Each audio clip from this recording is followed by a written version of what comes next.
Take a moment to ask yourself this question. Should you give your diabetic grandmother a sugar-filled cherry pie? You know she'll love it, cherry pie is her favorite, and she'll have this awesome moment of enjoyment. But you also know that giving her that sugar-filled cherry pie could cause her some health consequences. And so you might think about more than just whether or not she would like it, but whether or not it is good for her.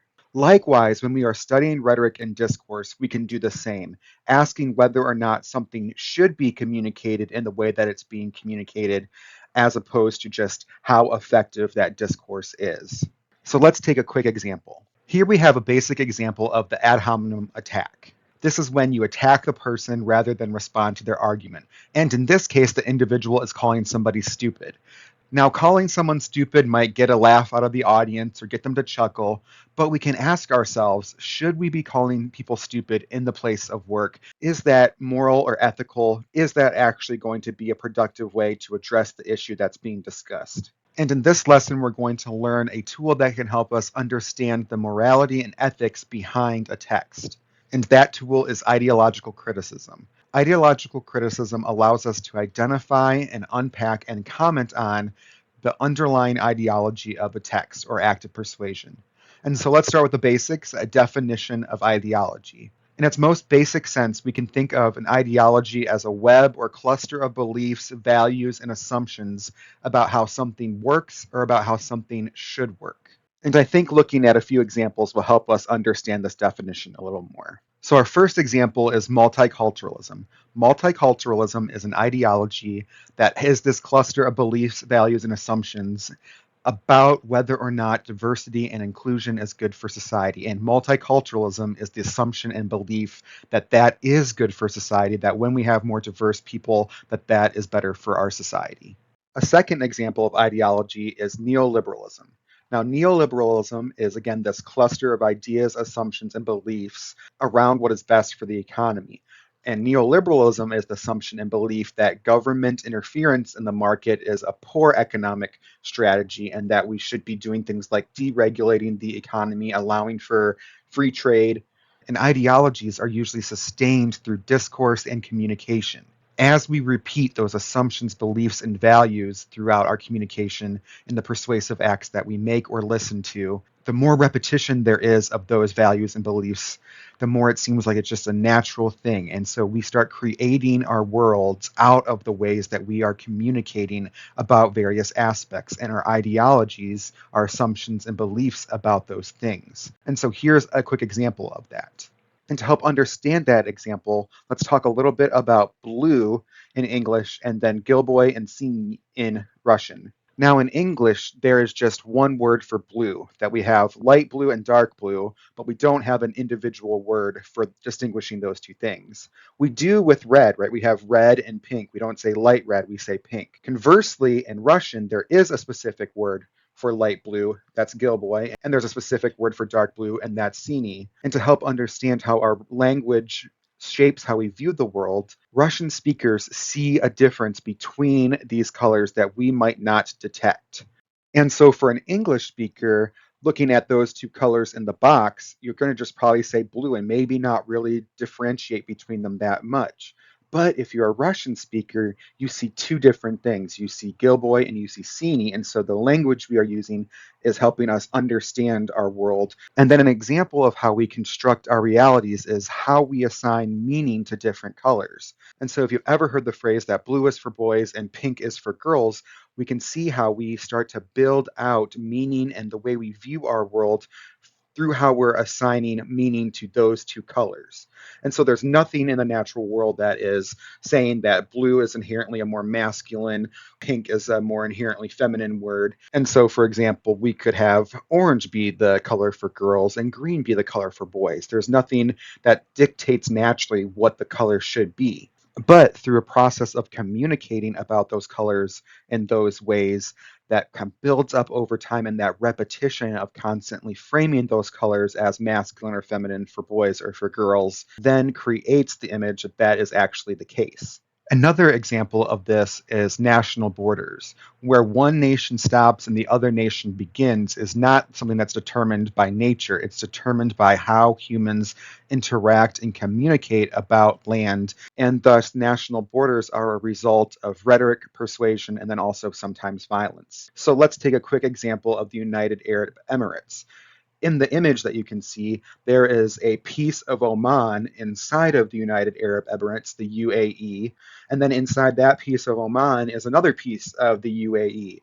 And so national borders like this just aren't natural. They're things that people have created through their discourse and how they are naming and defining things in the world. And in this case, whose land is which land. And so, how might we learn more about how persuasive acts rhetoric is shaping how we view the world and how we are creating our reality in the world? And our key tool to answer those questions is ideological criticism. Ideological criticism, again, allows us to evaluate those underlying assumptions, beliefs, and values that the text is encouraging us to believe is true about the world and is subtly encouraging us to think about how the world works in a certain way. And to conduct an ideological criticism, there's a few questions that we should be asking as we're reading our text. And the first one is a basic question about, according to the text, how should the audience be thinking or be acting? And so, example, we might ask, does this text encourage us to assume that the government is inherently a bad actor and can't do anything good?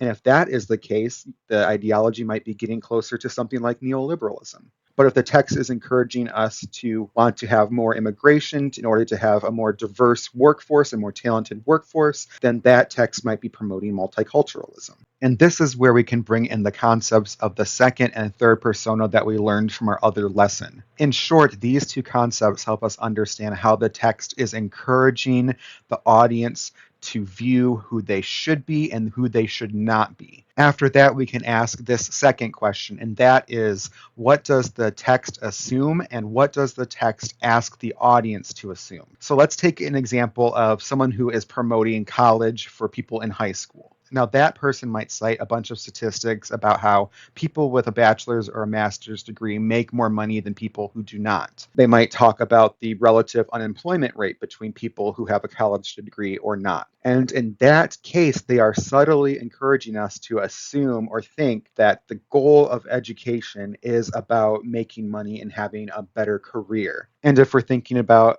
an example related to neoliberalism, there might just be this underlying assumption that everyone in the room believes that the government acts in an inefficient way. And to dig down a little deeper with this, I want to ask you a quick question for you to respond to. If I say an apple a day, what do you think? Now, many of you probably finished that thought and said, keeps the doctor away. And what this is an example of our next concept, the enthymeme. And enthymeme is an argument that has an unstated premise to it. And so in this case, right, I say an apple a day. The audience then fills in, keeps the doctor away. I don't state that part of what's going on. A classic example of this is if I say Socrates is a man and all men are mortal, I don't have to then say, therefore, Socrates is mortal. The audience can fill that part in for me. And this component then, asking what does the audience have to fill in for the speaker or the advocate or the text in order for it to make sense, gets us then at what are some of the assumptions of the text. And so if somebody said something to the effect of, we should really invest in this private program because it's going to act more efficiently, underlying that then is the assumption then comparatively the government is not going to act as efficiently. And I have another assumption there, and that is we should be picking the program which is the most efficient as opposed to some other metric that we might use. And then we can ask a third question about empowerment. Who is being empowered or disempowered by the ideas, assumptions, and beliefs that this text has about how the world is or should work? And so let's go back to the idea of pink is for girls and blue is for boys. Now, if a girl really liked pink, she would be empowered by this because she fits into what the text is saying about gender and color. But now if a girl really liked blue, she would be disempowered because she no longer fits into that text's understanding of how gender should work. And then you can start creating that list of people who would be empowered and disempowered by this worldview. Someone who hated pink and blue maybe would not fit then into this view of what gender is. And then, for example, someone who identifies outside of the binary would be disempowered by this text that assumes there is a binary in gender. And of course, those kinds of questions are being debated as we speak, which goes back to my broader point that it is debate, discussion, rhetoric, persuasion that is shaping how this works. And then that means us as communication scholars can study how is that discourse encouraging us to think about issues, and what is that discourse maybe missing, or what is that discourse getting right, and especially what is that discourse getting wrong. And so there is a basic overview of how you can conduct an ideological criticism. Thank you so much for watching.